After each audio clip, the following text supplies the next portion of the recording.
Hey everybody, it's Ed. Just wanted to give a little heads up. My recording software had some issues with this week's episode. The recording dropped a few times, and there's a little bit of clipping issues. But other than that, did my best to fix that audio, and I think it's in good shape. Also, just wanted to do a quick little apology for not getting this episode up in time. It is a day late. In case you can't tell by my voice, I am getting over a cold. My voice is just starting to return.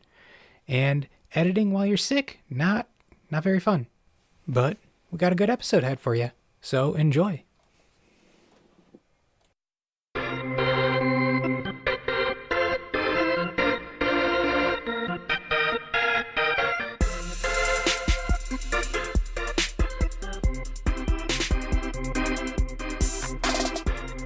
Hello everybody, and welcome to Unaired, the show where we take TV shows canceled with episodes left unaired, review them, and then pitch our ideas how we think they could have continued.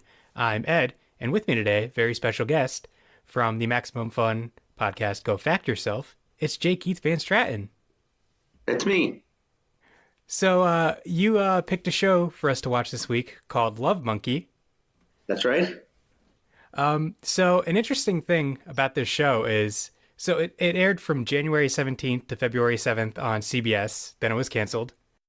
What year was that? 2006. 2006, okay.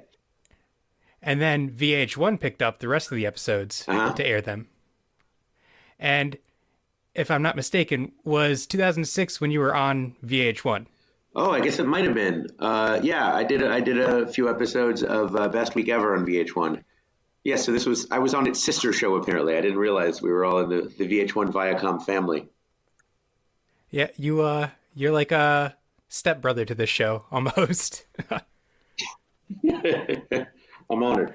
So this show starred Tom Kavanaugh, who is just a wonderful, wonderful actor. Also had Judy Greer in it, and I was surprised because on the Wikipedia page, she's not like one of the top listed. Like, she's not even in the little sidebar on Wikipedia. Oh, really? That's the only reason I watched it. Yeah. I love Judy Greer. She's great, and it also has Jason Priestley in it. Sure. So the premise of this show was that Tom Kavanaugh is a sort of record producer, kind of. They explain it as he's a rep for a record label that kind of goes out and sifts through all the people that want to join the record label, essentially, and kind of finds the good ones. Yeah, he's an A&R guy. Yep, he's A&R, which I think was artist and repertoire. Yep. So the show starts off with like an idealized version of his life, with him like comically working out, reading a newspaper and a book at the same time, dunking a basketball. And then it kind of cuts to what his real life is like, which is him just kind of sprawled out on the bed, waking up, sweating like a pig when he's working out. So it's like a very fun little contrast right at the beginning. And of course, Tom Kavanaugh kills it with this over the top performance. And then we find out that his girlfriend is named Gabby. She does music. She's in a band. Yes. She's not very good though, and Tom mentions that a lot throughout the show. And that's like a big sticking point. He also would not sign her to his label because he just didn't like her music, so he just asked her out instead. Then we meet at the bar that they're at, listening to Gabby perform. We meet the kind of whole cast, which I thought this was a kind of a fun way to introduce the cast, was just them all just hanging out together. We meet Brenda, who is Judy Greer. That's his best friend. Mike, who is married to his sister Karen, who is very pregnant. Jake, an ex-pro athlete. And Shooter, a man about town. So then we kind of get like a little like internal monologue. The internal monologue for this show, it felt a lot like Scrubs, which I liked, especially because Tom Kavanaugh was amazing on Scrubs.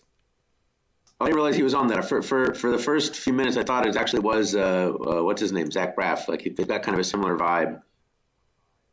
They do, which definitely works because he played Zach Braff's character's brother on Scrubs. Oh, there you go. Exactly. We get Tom flying out to a bar to see this kid Wayne perform, and he realizes, okay, well, this kid's got talent. I want to sign him. So they fly out the family. They all meet with, I believe it's Goliath Records, and the dad says, "Hey, what kind of cereal do you guys eat?" Which I was like, "What the fuck's going on here?" And they're just like, "Well, I eat Bran Nuts. I eat Lucky Charms." Well, in other words, you like choice. So we're shopping around before we close a deal. And they're like, "Okay, that's cool." And as the parents are walking out, Wayne, the kid, goes, "Do either of you know who Sid Vicious's real name is?" And Tom says, "John Simon Ritchie," but his friends call him Sly. So they kind of have like a bonding moment. They kind of set the seed for what's going to happen later. There's a scene where they're all playing basketball together, Tom and his friends, to kind of like get this whole bro-y vibe going on. And a woman comes over and recognizes Jake from when he was an athlete. And she goes, "Oh, you remember me? You signed my bra." He goes, "Yeah, 34C, a lacy thing, right?" She goes, "Well, 34D now." Everybody like bites their knuckles. They're like, "Oh my God," which I kind of found that very funny. This show does a good job of kind of throwing in tiny little bits of comedy every once in a while. Then there's a scene where they're all having dinner, discussing what's going to play when the baby's born. Everybody says different thing, Billy Joel, Metallica, and then Gabby suggests her music, and then it gets very silent. And Shooter tells Tom, "Hey, that woman's so defective you could return her and get your money back." A fun little quip. So basically the rest of the episode is kind of Tom's life starting to fall apart. He gets fired from the record label because he goes off on a rant saying, "We need to be different. We need to, we can't just go after these trends. We can't be like these poppy bands like Hanson or Britney Spears. We need to go for the music." And then his boss says, "Well, you're fired. Also, I remember I discovered Hanson." Yeah, that was one of the moments that didn't ring true because his speech was about how these bands that lip sync and like Hanson played all their own instruments and wrote all their own songs, so he should get fired for that. Let alone that the guy had signed him. But anyway, go ahead. Exactly. Hanson's actually still together. They're making beer. They've got like a Heffa Hansen or something, or some. They have some beer brand that they're doing. They're brewers now. These little kids. Doesn't seem right. They have a beer called Hops. It's 100% true. That is the best name possible for a Hanson beer. It's pretty good.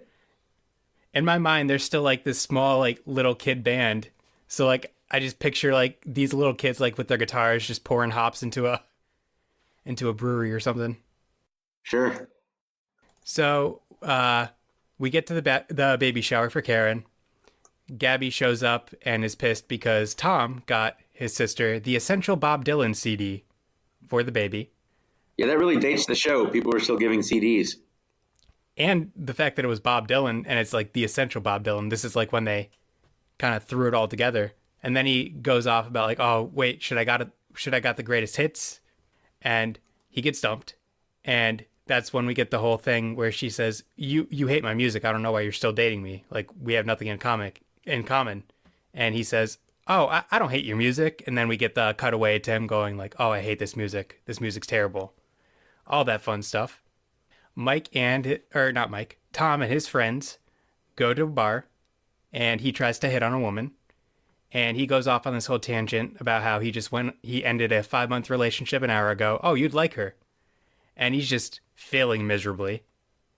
Then we get a little monologue from Shooter about how men aren't meant to be monogamous. And he uses Hugh Grant as an example and calls it Grant's Law because Hugh Grant was married to a beautiful woman and he ended up getting caught with some trashy prostitute. Yes, what's her name? Something Brown. What was that woman's name? Yeah. I can't remember what it was. But that also dates the show very much because Hugh Grant is like far removed from that at this point. Divine Brown. Was that the woman's name or the prostitute's name? Both. She's a woman and a prostitute. Well, yes.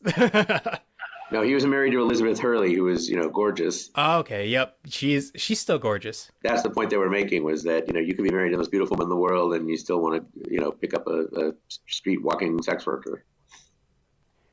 So then Tom meets with his old assistant, who still works at that record company, and he kind of gives him some inside information so he can sneak in and meet with Wayne before Eli can meet with Wayne. Eli's his old coworker who's trying to sign Wayne now.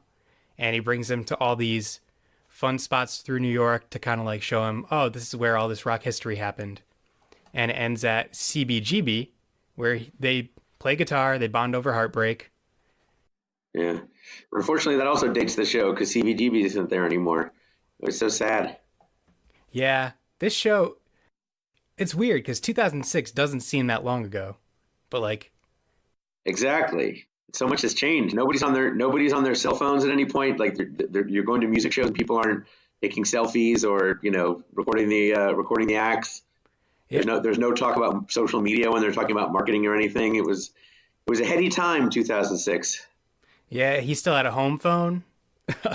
Yeah, right. He had a landline and people weren't anxious all the time about the state of the world. Yeah, Good times. very good times. So then Tom goes to Brenda's house to kind of rant about how his life sucks. She tells him, well, you only want stuff that works for you. And he goes, oh, yeah, you're kind of right. Then the next morning, his friends are outside his door and they decide they're going to help him form his own label. And Tom goes, oh, group hug. And they all kind of scatter off in different directions. Yeah.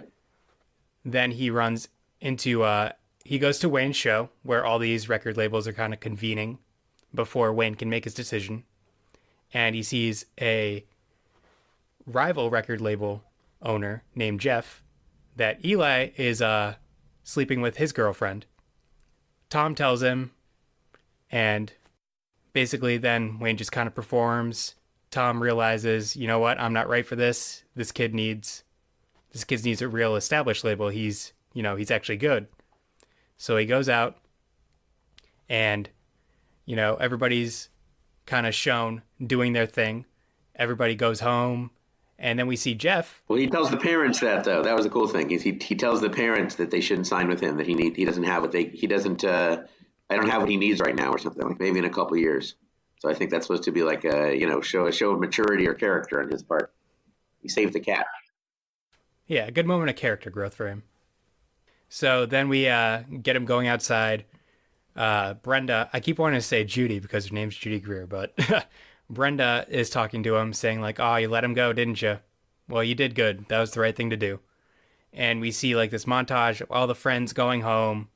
Shooter's going home with a lady. Mike is at home with Karen, his wife. And then we see Jeff. He opens up a door to a dude, gives him flowers and candy. So they're trying to like kind of plant this seed for future episodes. Secret gay. Secret gay. Then Tom wakes up to his landline ringing. And Jeff says, hey, do you have any free time? Tom just sits there and goes, let me check my book. Stares into nothing and says, yeah, I'm free today. Then he meets up with Jeff. Jeff says, I signed Wayne. And Wayne just keeps talking about you. So I want to hire you to kind of handle Wayne. And he meets Julia, who he previously met at Wayne's show. And she works at that record label. What? And then she gives him the Essential Bob Dylan CD because she just got one. And it's supposed to be this whole, oh my God, they're kindred spirits moment. They're not so different. Yeah, exactly. And as he's leaving, he gets into the elevator in his internal monologue saying, I didn't take the job just for Julia. I didn't even flirt with her once. I'm exempt from Grant's law. And then as he gets in the elevator, Julia pops her hand in to hold the door, and then she gets in with him. And that's how the episode ends.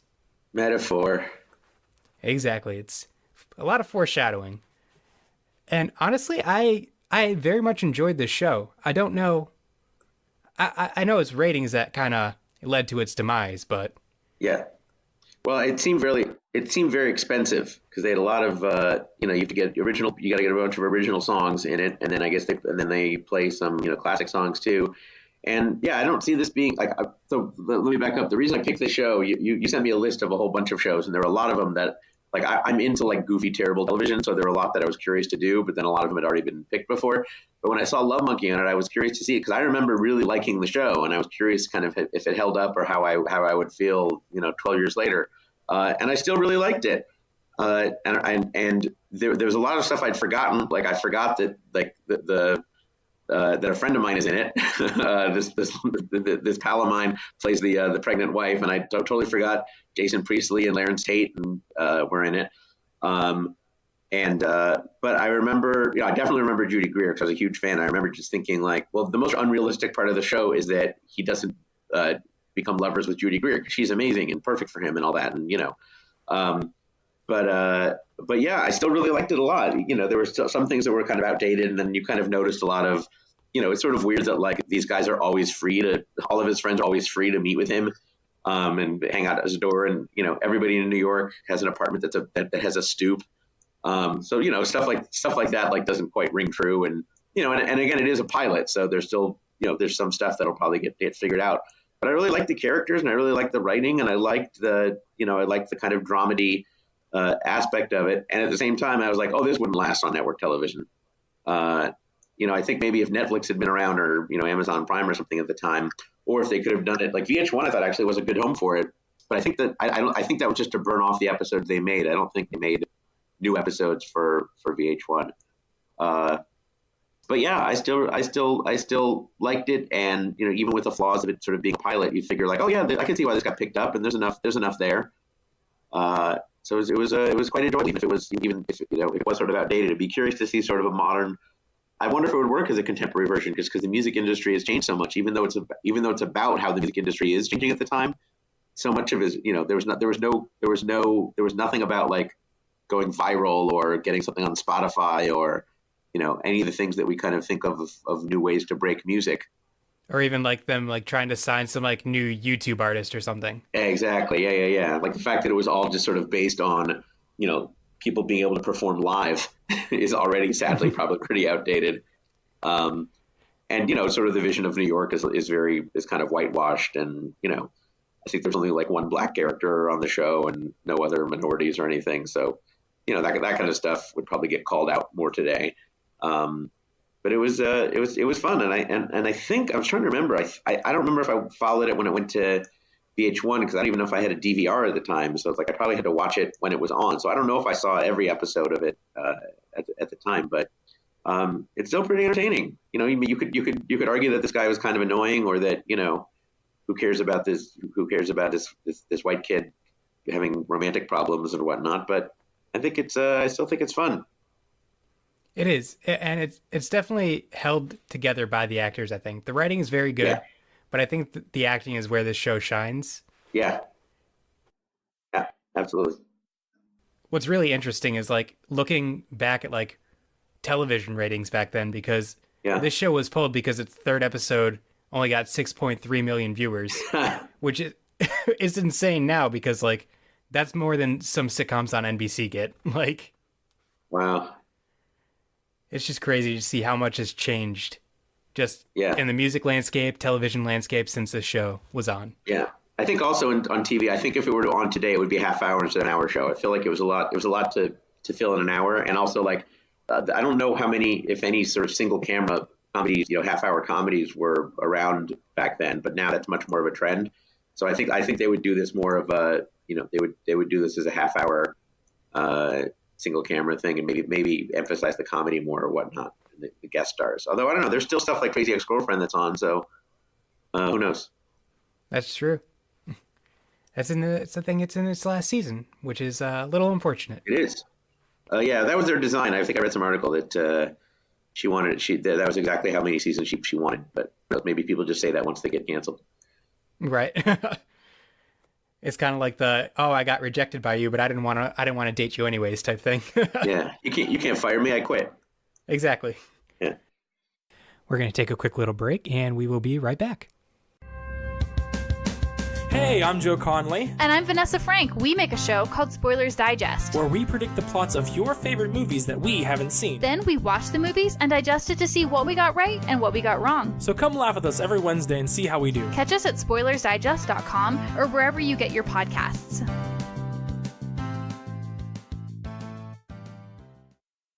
So, had this show continued, what kind of episodes do you think we would have seen? Well, I'm sure there would, my recollection is that he does start dating or at least start flirting with the coworker Julia, and then I'm guessing if they didn't, they definitely would have done more, will they or won't they with Judy Greer's character, and hopefully they would have because she's awesome.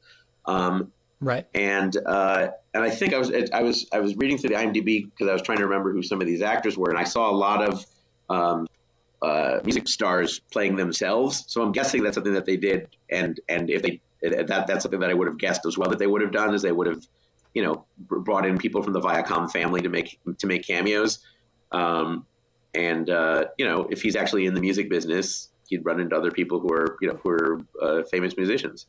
But I also would have hoped that they would have had stuff that was, it's a very kind of light show, and it would have been interesting without going into sort of a very special episode territory to see how they would have handled more legit drama, death in the family, or how about her name's Baby, she loses her baby, and there's some drama about that or something like that. I think my part of the reason I think maybe it also wouldn't work today is that so much of there's a lot more mature subject matter on TV now. Like, if you think about even the most popular shows that are these, legal procedurals, like deal with, rape and dismemberment and murder and all that kind of stuff. So I'm not saying it would have had to, but it would have been interesting.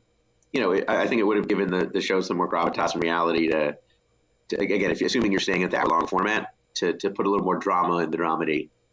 Because it's all very light, or to go the other way, to go super Sex and the City, from the male perspective, and have it be about him dating a whole bunch of people and all the weirdos and all that kind of stuff. So I don't have any specific plots, but I would have liked to see it kind of hit the gas in one direction or another. Yeah, it definitely had that feel like it had 1 foot into the kind of Sex and the City type thing and 1 foot into the This Is Us kind of territory.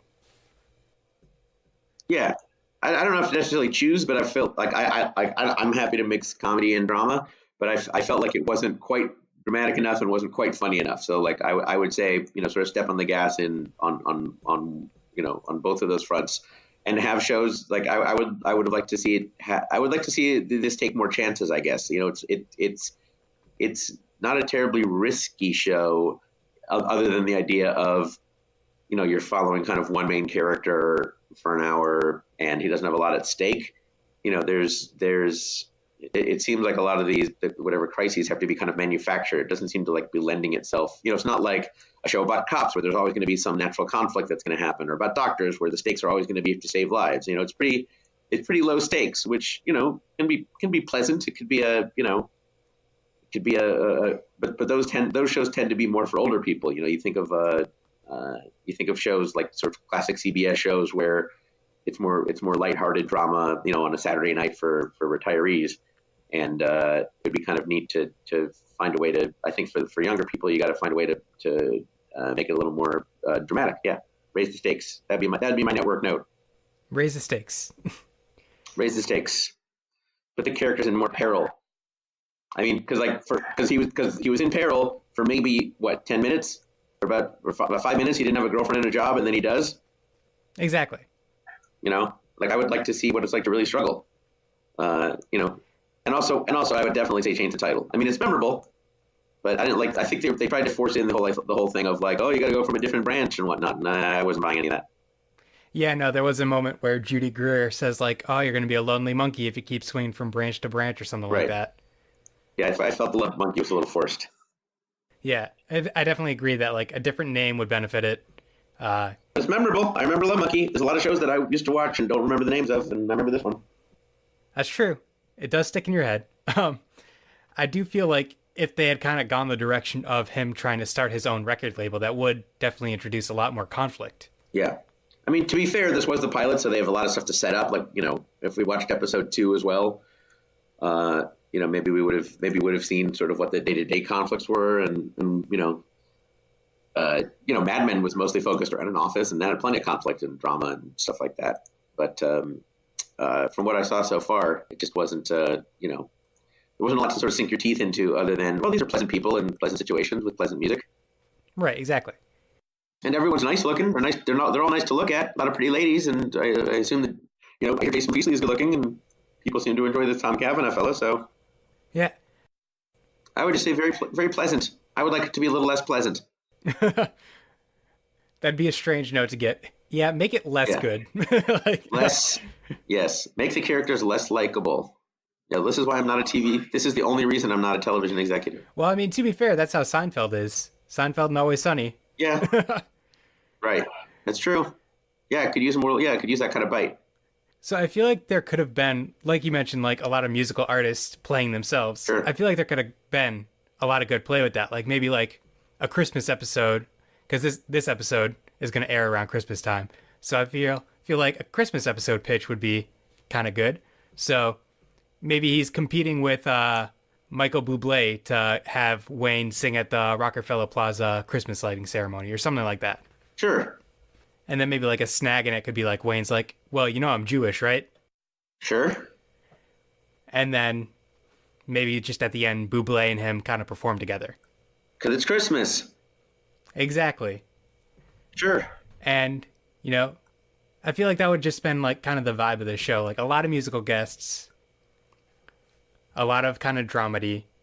And there is drama to trying to break a star. I mean, look at Entourage. They had a whole bunch of stories about trying to get this weirdo to become famous and do stuff. And, you get kind of an inside look of Hollywood. It's like, maybe this is the New York music scene kind of plots that would come from. But then, of course, inevitably, CBS, they'd have tie-ins with other shows. So, like, the King of Queens would show up and, like, everybody loves Raymond. What are you doing here? Now, what do you think an episode with King of Queens would look like? Probably a train wreck. There you go. To be fair, I've never seen the King of Queens, so I don't know. But I imagine it'd be nice if they showed up and one person was like, "Oh my God, you're a big fat guy who's annoying, and you've got this incredibly hot wife. What's the deal with that?" But I don't think they would say that. No, they probably wouldn't be as on the nose with it. No, maybe slightly more subtle, but that's my style. Exactly. You got to hit him right over the head with Kevin James. Hit him with Hine. Yeah. So I feel like there also could have been an episode. So your podcast is essentially like a trivia game show. It is. And you've mentioned on your show that you enjoy bar trivia. I do. I am also a big fan of bar trivia. And these guys hang out at a bar a lot. So I feel like they could have done a bar trivia type episode. And maybe like Tom is trying to hit on a girl who's very good at bar trivia and he's trying to impress her. Yeah, I think then there's like a big music question and he gets it wrong. Exactly. And he's embarrassed. Who am I? He has like an existential crisis. And I feel like there could have been like a good kind of like back and forth of them all trying to come up with like punny trivia team names. Like, sure. Oh, Night of the Triving Dead, Triv Free or Die Hard, Triv and La Vida Loca, which coincidentally, Triv and La Vida Loca was my bar trivia team name. I thought you came up with that pretty easily. Yeah, that one. Slipped that one in there. We used to be the Branch Trevidians, and then at one point we were Trivia Newton-John. That's probably what he would do. That's a good one, Trivia Newton-John. They definitely would have tried to make it like trivia music related. Sure. I'm trying to think of I know The Office did an episode where they played bar trivia, but I don't know if it's really been shown that much on television. I don't know if it's been depicted so much. Yeah, I vaguely remember that episode, but I feel like you're right. There's not a lot of bar trivia in TV. There's a niche, and then there would be a spinoff, and the spinoff would be an actual bar trivia game show, which I currently have. A pitch for. So this would be the backdoor pilot for that. So how do you think this show would have ended, provided it was given the time to give itself a proper ending? Oh, good question. I would like a mass suicide, like led by the rocker kid that he signs becomes a cult leader, and they all drink cyanide together. But probably more likely, if it had a chance to really do its end, and they had time, like not just the first season, but like that the kid would have made it. That that you show him playing Madison Square Garden or winning a Grammy, or if the show runs for like a really long time, that the guy's kid then becomes a thing, and here it is. His kid inducts him into the Rock and Roll Hall of Fame.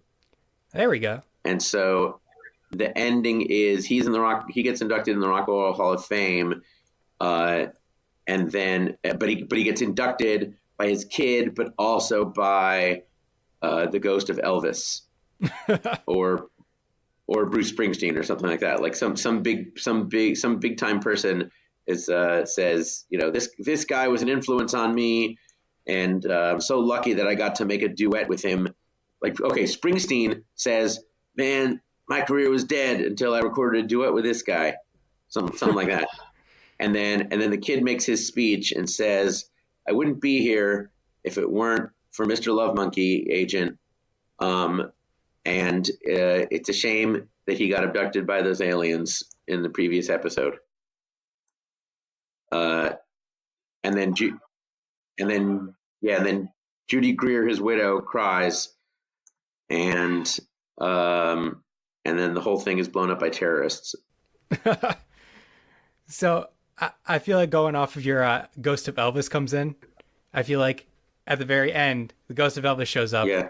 And then Mark Cohn is in the audience. And this is all just a prequel. Now you're speaking my language. It's all just a prequel to Mark Cohn just wants to get his music career. This is all just a prequel to a show about Mark Cohn. Now that's a show I'd watch. I don't know if you know this, I'm a huge Mark Cohn fan. He's very good. But seriously, like, I'm his super fan. Like, I've been to so many of his shows, like, he knows me. So like you could get him on board. Oh, absolutely. Yeah. And I would be the head writer of that show. Like, he's my number one guy. And of course it'd be called Walking in Memphis. Of course. All right. We cracked it. We figured it out. We cracked this nut. Yeah. Thank you so much for coming on. Thanks for having me. If people want to find you on social media. On social media, I'm on Twitter at J_Keith, and my podcast is called Go Fact Yourself. It's on the Maximum Fun Network, gofactyourpod.com, or wherever you get podcasts. And our social media is at GoFactYourPod. And if anyone's listening in the LA area, we record our shows for a live audience, and it's free. Again, you can go to gofactyourpod.com for our schedule and tickets. It's a lot of fun. It is definitely a fun show. I've been listening to it a lot at work because I get to listen to podcasts at work. And it's a very fun show to listen to. Thank you. Appreciate it. Thank you so much for coming on. You're welcome. Thanks for having me. And just remember, everybody, some things are better left unaired. Bye.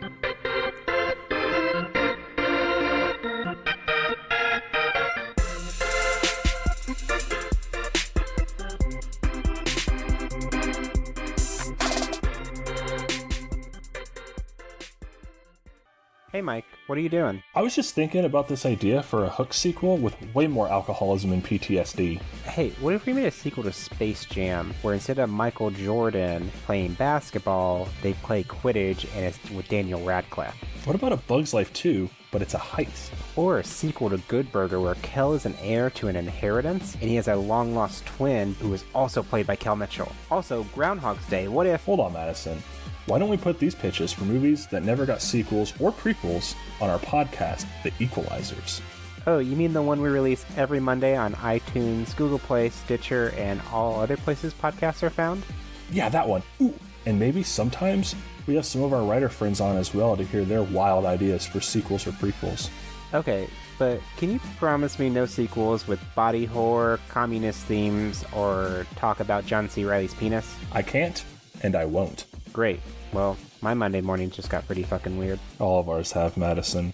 All of ours have. Find the Equalizers podcast everywhere podcasts are found, as well on Facebook, Instagram, and Twitter by searching The Equalizers. That's EQUELIZERS, like in sequel.